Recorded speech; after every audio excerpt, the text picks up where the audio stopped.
नमस्कार दोस्तों, हर्षित द्विवेदी एजुकेशन में आप सबका स्वागत है। मेरा नाम है विनीत सागर। एक छोटी सी न्यूज लेके आया हूँ। Will India host the 2036 Olympics और बियॉन्ड?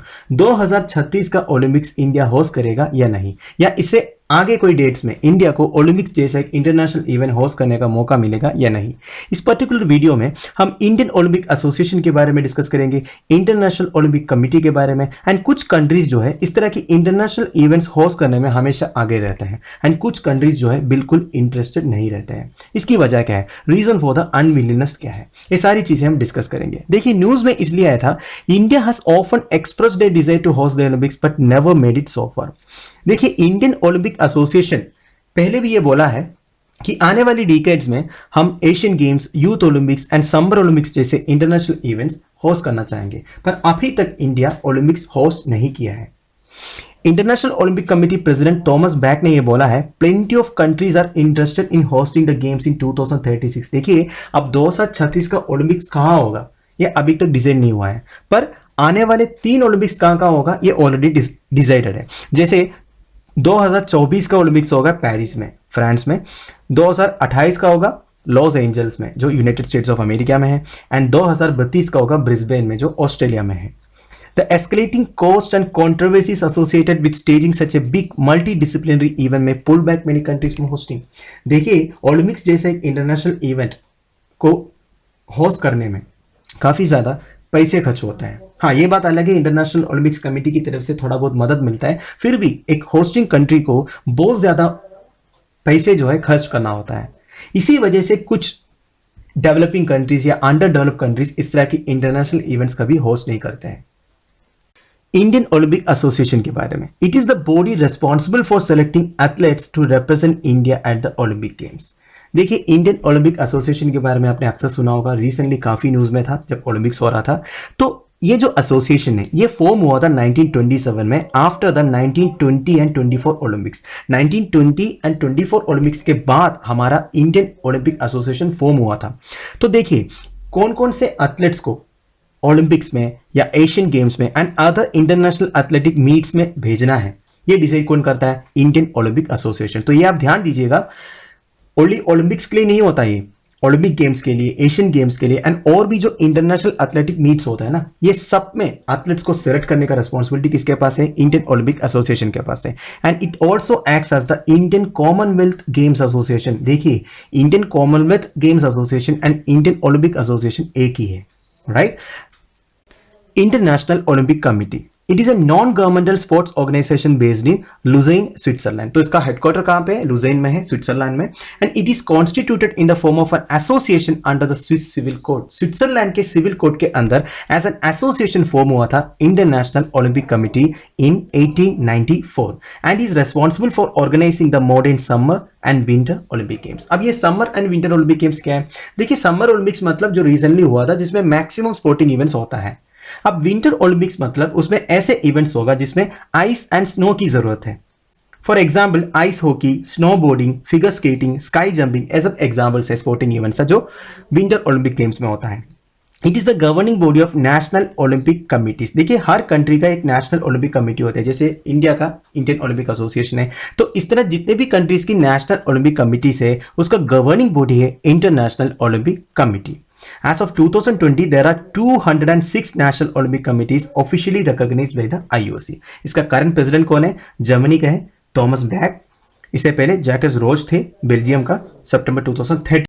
और एक चीज आपने ध्यान दिया होगा, टोक्यो 2020 ओलंपिक्स में ROC करके कंट्री था जिसको 5th पोजीशन मिला था, पर ROC कोई कंट्री नहीं है, it was Russia Olympic committee. देखिए, टोक्यो 2020 ओलंपिक्स में से रशिया जो है बैंड था, पर रशिया में काफी सारे प्लेयर्स थे जो बैंड नहीं थे।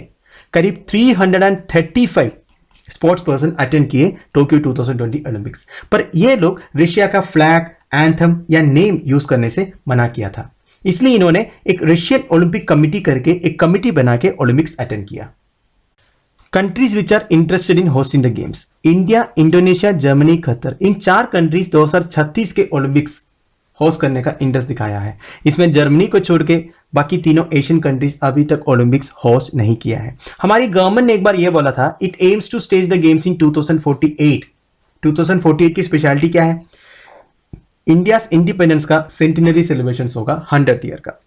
अब खत्तर की बात किया जाए, खत्तर के बारे में आपको पता ही होगा, एक टाइनी गल्फ स्टेट है। खत्तर के ऊपर काफी सैंक्शंस वगैरह लगाए थे एक टाइम पे नेबरिंग कंट्रीज के द्वारा, पर Qatar is a very rich country, sporting world में अपना एक जगह बनाना चाहता है। They are offering citizenship to elite sports person from other countries, दूसरे कंट्रीज के जो एलाइट स्पोर्ट्स पर्सन है उनको वो सिटीजनशिप देने के लिए भी तैयार है। मतलब स्पोर्टिंग वर्ल्ड में एक पोजीशन बनाना चाहते हैं खत्तर। तो खत्तर भी 2036 के लिए एक अच्छा कंटेंडर है। ऊपर से अगला फीफा वर्ल्ड कप जो है ये खत्तर में होने वाला है। अब इंडोनेशिया की बात किया जाए, 2018 एशियन गेम्स इन्होंने होस्ट किया था। एक्चुअली होस्ट करने वाला था वियतनाम, पर लास्ट मोमेंट में वियतनाम बैकआउट हो गया था कुछ कारण से, तब इंडोनेशिया ने 2018 एशियन गेम्स होस्ट किए थे, तो इनका भी चांसेस है। Interest of some countries in hosting the games, देखिए मैक्सिमम डेवलप्ड कंट्रीज जो है जिनके पास पैसे हैं वो इसलिए इस तरह की इंटरनेशनल इवेंट्स होस्ट करना चाहता है because they are infatuated by the glamour and prestige associated. देखिए ओलंपिक्स जैसे एक इंटरनेशनल इवेंट कंडक्ट करने से एक तो इनका ग्लैमर बढ़ेगा और इनकी प्रेस्टीज की बात हो जाती है, इसलिए ये लोग इसके पीछे हैं। चाइना की बात किया जाए, 2008 बीजिंग ओलंपिक्स इन्होंने इसलिए होस्ट किया था because it wanted to showcase its status as a big global power. ये दुनिया को ये बताना चाहता था कि हमें ग्लोबल पावर बन चुका है। इंडिया में like the idea of showing that it can pull off an event. देखिए इंडिया का जो प्लान है 2036 का या उसके बाद का प्लान तो अच्छा है, पर इंडिया जैसे कंट्री कर पाएगा या नहीं, एक क्वेश्चन है, क्योंकि इसकी जो एक्सपेंडिचर है वो कई ज्यादा है और इंडिया की जो कंडीशन है वो उतना अच्छा नहीं है, फाइनेंशियल कंडीशन जो है। तो इस तरह की इंटरनेशनल इवेंट्स होस्ट करने का प्लान बनाने से पहले कम से कम 10 बार सोचना पड़ेगा। For other countries like Britain and Australia the games में be a booster for development of sporting. देखिए कुछ कंट्रीज के लिए जैसे ब्रिटेन ऑस्ट्रेलिया के लिए that is a booster for development of sporting, अपना जो स्पोर्टिंग कल्चर्स और डेवलप करने के लिए, and other infrastructural reasons which may need it. ठीक है, स्पोर्ट्स के लिए, स्पोर्ट्स को प्रमोट करने के लिए जितना इंफ्रास्ट्रक्चर चाहिए होता है, जितना बूस्टिंग चाहिए होता है, वो सब के लिए कुछ कंट्रीज इसको होस्ट करना चाहते हैं। Reason for unwillingness to host the Olympics, देखिए कुछ कंट्रीज ओलंपिक्स होस्ट करना चाहते ही नहीं है। इसके लिए कुछ एग्जाम्पल्स मैं आपको बता देता हूं। रीसेंट जो टोक्यो ओलंपिक्स हुआ था ना, it was the most expensive in history. एक तो 1 साल का डिले हुआ था पैंडेमिक की वजह से, तो जो ओरिजिनल बजट प्लान था वो कई बार ओवरशॉट हो गया, and foreign visitors and spectators आए नहीं थे, तो उनसे जो रेवेन्यू मिलना था वो भी नहीं मिल पाया। तो कुल मिला के ये जो 2020 टोक्यो ओलंपिक्स जापान के लिए एक लॉस मेकिंग इवेंट था।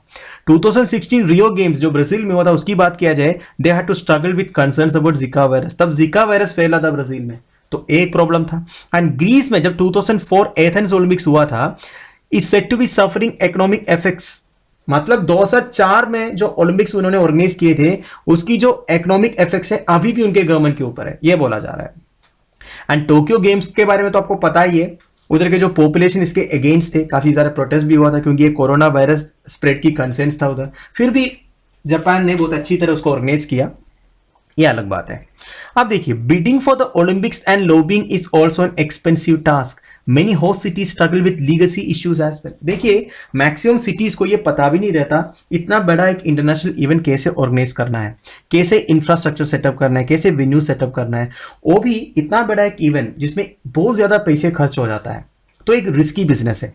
The long term economic burden arising from the Olympics may be too big for many countries लेकिन, इसलिए मैं बोला इंडिया जैसे कंट्री ओलंपिक जैसे इंटरनेशनल इवेंट होस्ट करने का जो आइडिया लेके आया है उसके लिए आपको बहुत बार सोचना पड़ेगा, क्योंकि इसके बाद जो इकोनॉमिक बर्डन होता है ये लॉन्ग टर्म के लिए हो सकता है और कुछ कंट्रीज के लिए बहुत प्रॉब्लम भी क्रिएट कर सकता है।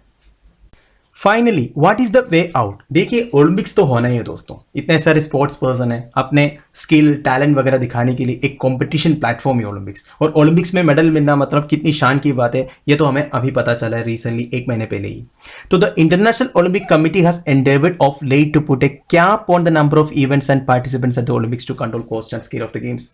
एक तो नंबर ऑफ इवेंट्स कम करने की वो लोग सोच रहा है क्योंकि इतने ज्यादा पैसे का खर्चा जो हो रहा है, ऊपर से आपको पता है मैक्सिमम पॉपुलेशन पॉवर्टी से परेशान है, हंगर से परेशान है। आज भी हमने न्यूज़ में बताया था, एक रिपोर्ट आया था कि एशियन कंट्रीज में हंगर इंडेक्स कितना ज़्यादा बढ़ने वाला है। तो इस तरह की इंटरनेशनल स्पोर्टिंग इवेंट्स में बहुत ज्यादा पैसा खर्च करना भी सही नहीं है। Recent European football championship was stage throughout the continent, it could be worthwhile to explore the possibility of jointly hosting the Olympics. ये एक सोल्यूशन हो सकता है। देखिए रिसेंटली जो यूरोपियन फुटबॉल चैंपियनशिप हुआ था ना, ये पूरे कॉन्टिनेंट में हुआ था, मतलब एक कंट्री ने होस्ट नहीं किया था, अलग अलग कंट्रीज ने होस्ट किया था। तो ये भी तो हो सकता है ओलंपिक्स में भी 2 कंट्री या 3 कंट्री या 4 कंट्री मिलकर ओलंपिक्स को होस्ट करो, तो एक एक के ऊपर जो इकोनॉमिक बर्डन आएगा वो कम हो सकता है, ये कहा जा रहा है। It could also prompt neighbouring countries to work together on a common project. देखिए इस तरह के कॉमन प्रोजेक्ट में जब काम करेंगे तो नेबरिंग कंट्रीज के बीच में जो रिलेशन है वो भी बढ़ जाएगा, तो हर तरीके से अच्छी बात है, पैसे भी सेव हो जाएगा।